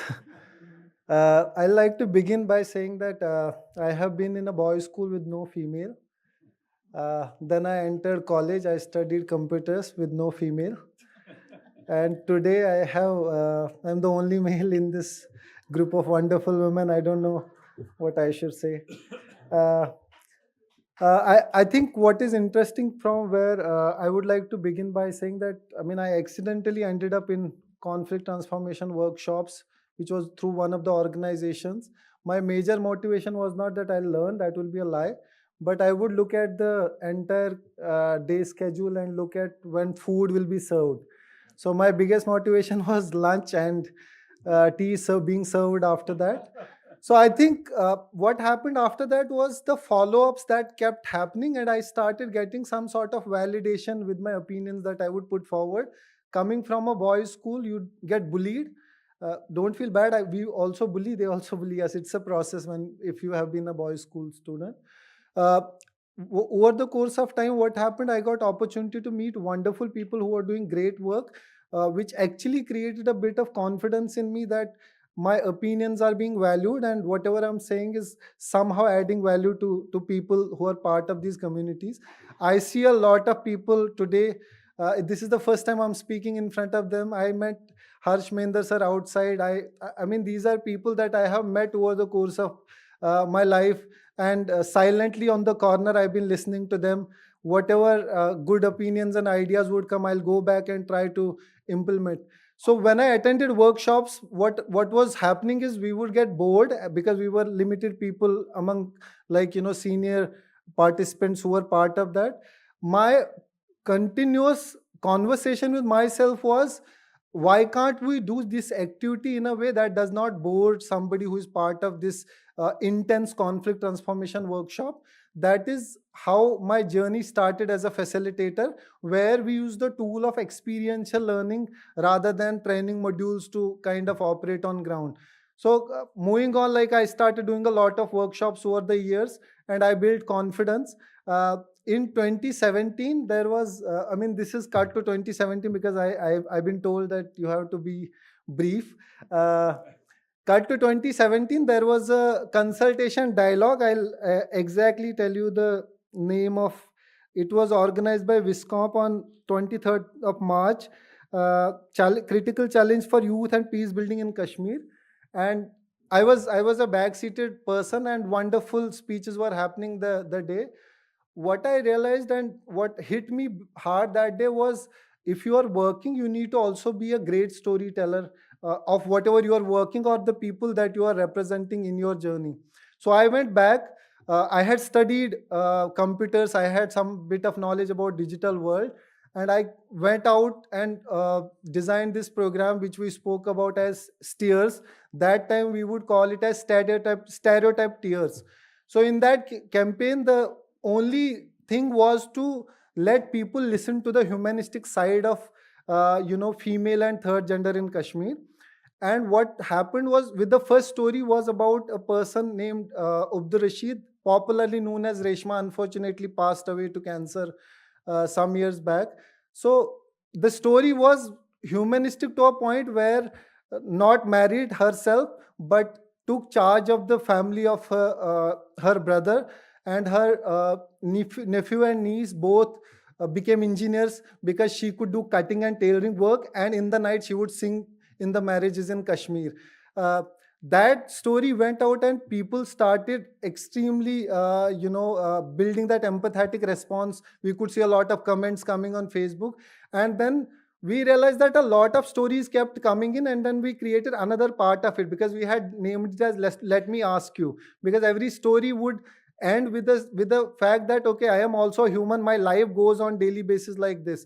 So then we came up with responses. This went on for a bit. I had honestly done it in a fun way. I would not come up and tell you that I have done intensely. I was not this intense that time. This sounds intense right now, but we did it in a way because we wanted to put out stories to the people. But the bridge that was built because of that storytelling project, it actually changed our perspective towards them. And there were many things that happened, and one of the interesting things was that third gender around that time got recognized as low BPL class in Kashmir, and there was 1 lakh rupee incentivization, that was annual incentivization being offered to all of them. One of the many things, but I would like to emphasize on the fact I'm not a gender expert. My expertise over the course of time has shaped, based on you being in conflict, then you have to be creative. But if you are working in conflict with creativity, you have to be ready for the fact that your character would be at questioning all the time. So that is what took me backseat post to this stereotyping event, where I realized that a lot of people started abusing me over social media. What kind of, because in a Muslim community like this, they were not ready to accept these kind of stories and many other hashtags that would come up with this. I went backseated, but then I realized, okay, why can't we just do it on ground as a process? Because we did it as an event, why not move it into the process mode? Then we went on to register an organization called Tears, Towards Educated and Responsible Society, where we had simply written in our mission that we'll work on conflict transformation. But because government does not recognize the word conflict, it took us 4 years, but we got no registration. Then we moved on to new organization, which we named as STEERS, Sit Up Towards Educated and Responsible Society, where we replaced word conflict with peace. And we got registration. But registration was halfway done because, we could get the basic registration. We needed a lot of registrations. If you have to pursue on the logistical front, you need a lot of compliances. So we shifted 2-3 years back to Delhi. Now we are registered in Delhi with all the registrations, but we are working Kashmir, recently transitioned with our understandings to Northeast as well. What I wanted to mention is that I honestly don't think that I deserve to be in the group of these wonderful people who have done so much of work that I could only learn and get inspired from. I think they want to communicate to me that I am doing okay, but if I'm being awarded, I can do great in life. So I think that's the only thing that I can take from this. I thank everybody. I have 2 lines to add. I mean, these are in Urdu. Somebody will translate to the respected jury. नजर नजर से गुजरना कमाल होता है, हर एक दिल में उतरना कमाल होता है, बुलंदियों पे पहुंचना अलग बात है, मगर बुलंदियों पे ठहरना कमाल होता है. So thank you so much.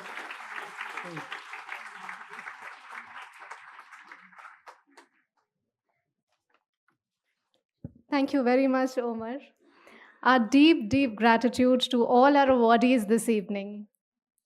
As visionary peace builders, all our awardees embody the audacity of hope to not only ask, what do we seek to end, but also, what do we hope to build in its place?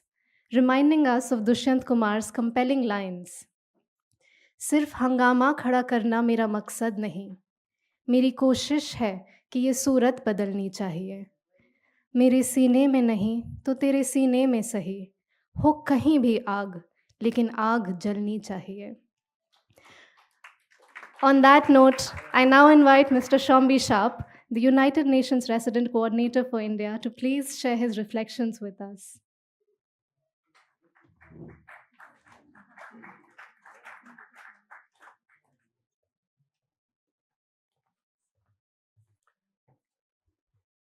Thank you so much, Dr. Gopinath, my friends, ambassadors, Gerards and Ackerman, Dr. Hamid, Ambassador Mukhopadhyay, distinguished guests, friends, especially to the awardees here today. It's a great honor to be here with you. Namaskar, Assalamu alaikum, Namaste. आप सभी को UN परिवार की तरफ से मेरा नमस्कार. It's truly humbling to try to make an effort at a sort of a keynote, given the panel that's here today and given the awardees here and everybody in the room. I feel eminently inadequate to the role, but we'll certainly make an effort. dear friends, we meet here today, we have this conversation today in a world that is marked by extraordinary challenges, rising conflicts everywhere we look, misinformation, disinformation, deepening inequalities, relentless effects of climate change have created this incredible humanitarian and security crisis of absolutely enormous proportions. In 2023, more than 170 armed conflicts raged across the world. Many of those conflicts will not have been featured in the global media headlines.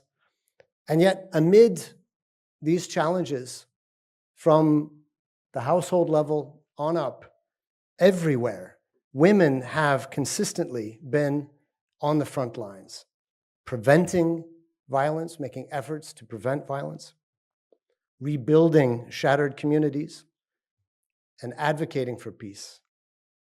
Quite often, as we've heard here tonight, at great personal sacrifice and risk.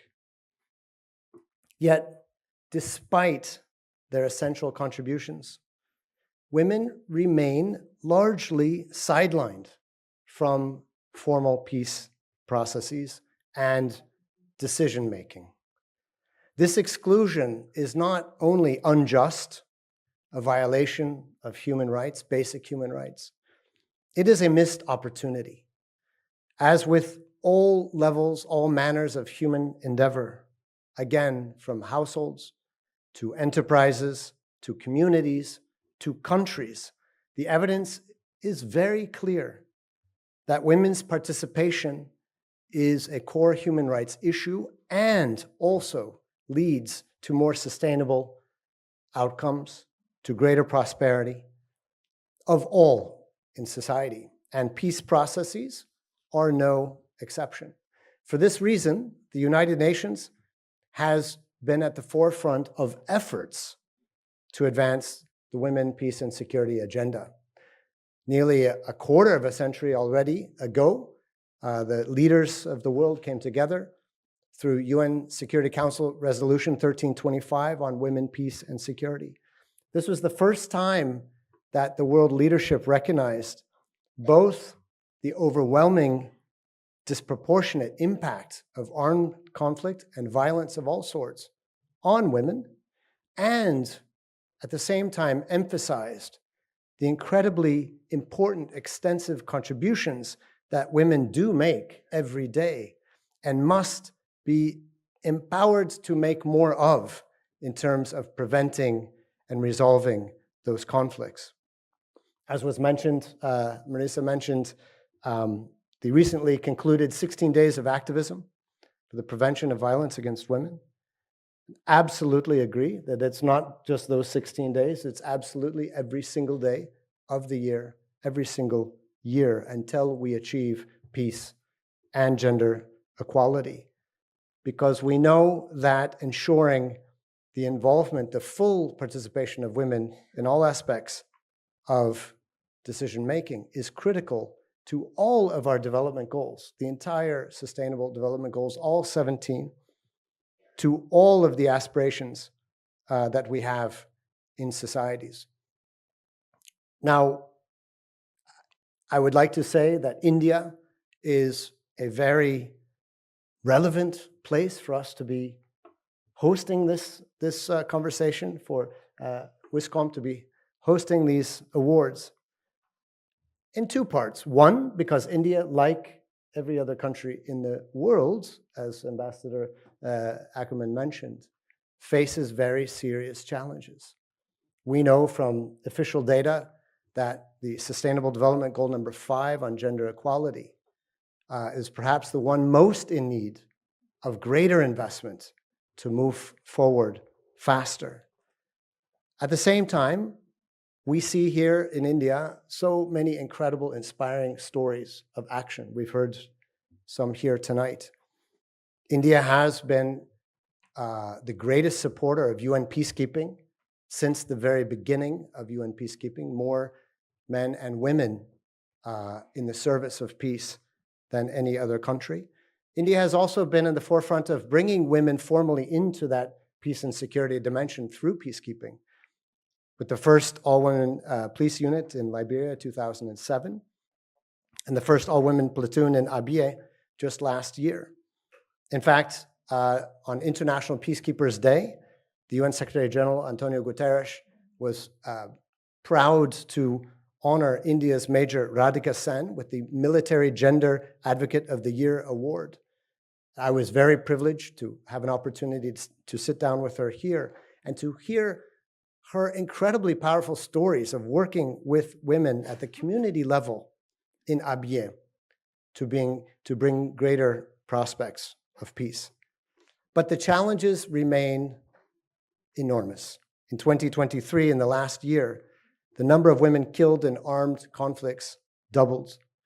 Conflict-related sexual violence rose by 50%. And we face climate change, which is compounding these crises. Nearly 1 billion people are exposed to climate hazards, 40% of which also live in areas with very low levels of peace challenges. Women environmental defenders are often facing violence for standing up to protect our planet, with at least 81 assassinations recorded in recent years. Women journalists, as we've heard, are oftentimes the targets of violence and oppression and discrimination.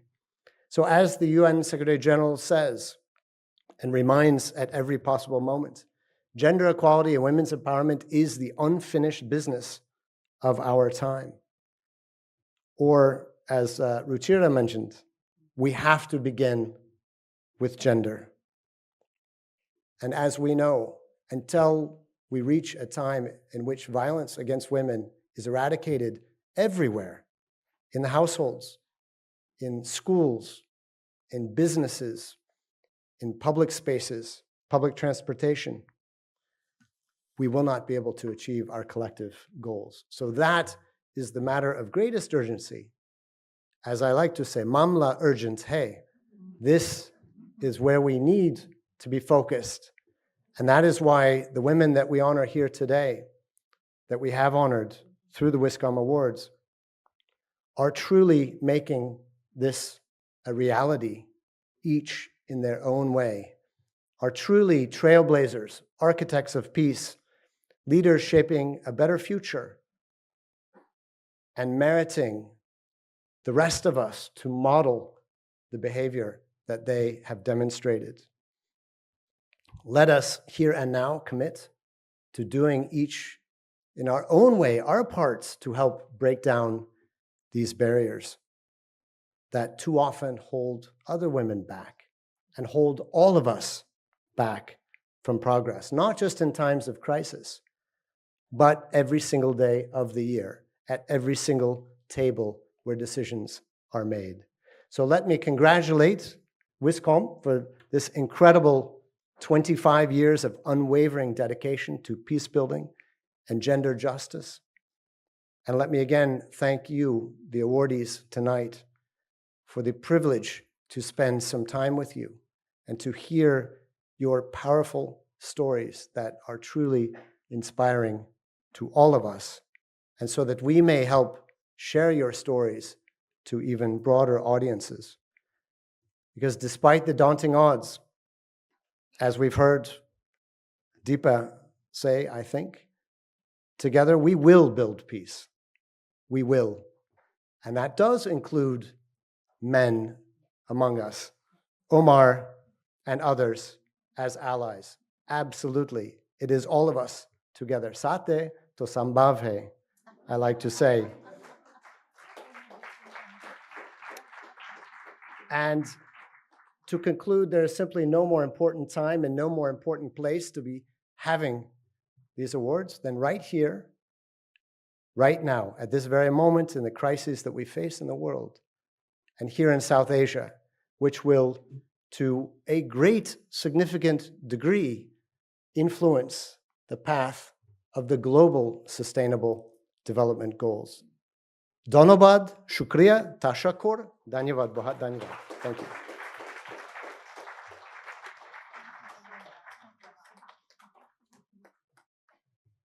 Thank you ever so much, sir.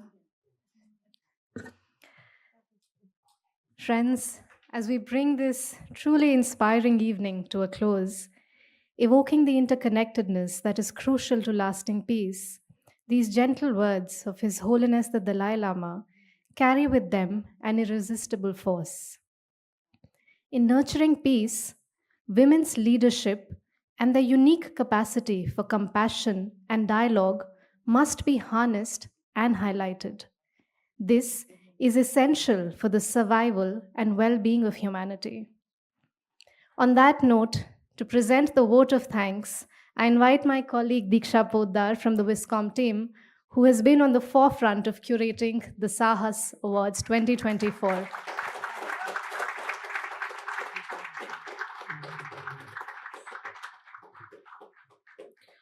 Honored awardees, jury, esteemed guests, and friends. It is a privilege to extend my heartfelt congratulations and thanks to Lakshmi, Deepa, Lailuma, Shuli, Saidaji, Mussarat, Ruchira, Beena, Omar, and Srijana. Your inspirational stories of courage and determination have truly enriched the tapestry of peace building in our region through your initiatives, perseverance, and resilience. You have shown us what it means to be the change. To Patricia, thank you for enabling scores of young people to believe in and work for equality, dignity, and justice for all. To all the guests today for their abiding faith in WISCOMP's work. To Mandeep for seeding the idea of WISCOMP SAAHAS Awards. India International Center, especially Tete and Mridul for always supporting us. Jaj, Nishant, and the Syncline team for your technical support. Devopriya, Ridhima, Tulika, Prachi, Simi, Jamshedji, and Shushmaji for being our co-travelers on this year's awards journey. I thank Mr. Mehrotra, managing trustee of the foundation, for providing us a nurturing space to WISCOMP team and transmitting His Holiness's vision. Dr. Meenakshi Gopinath for being our guiding light. A special thanks to Seema Kakran, Aditi Kumar, and Akash Leena for their invaluable contributions. The event would not have been possible without the support extended by Deepika Papneja and our volunteers, Shagurika, Ruchi, Astha, and Ganeshta. Your enthusiasm brought positive energy to this evening's event. My colleagues, Shilpi, Legman, Sonam, Kiran, Jyoti, Shri, Mamta, and Devinder. And thanks to all of you for joining us today. We hope that all of you will go back, like all of us at WISCOMP, with hope in our heart for peace and justice around the world.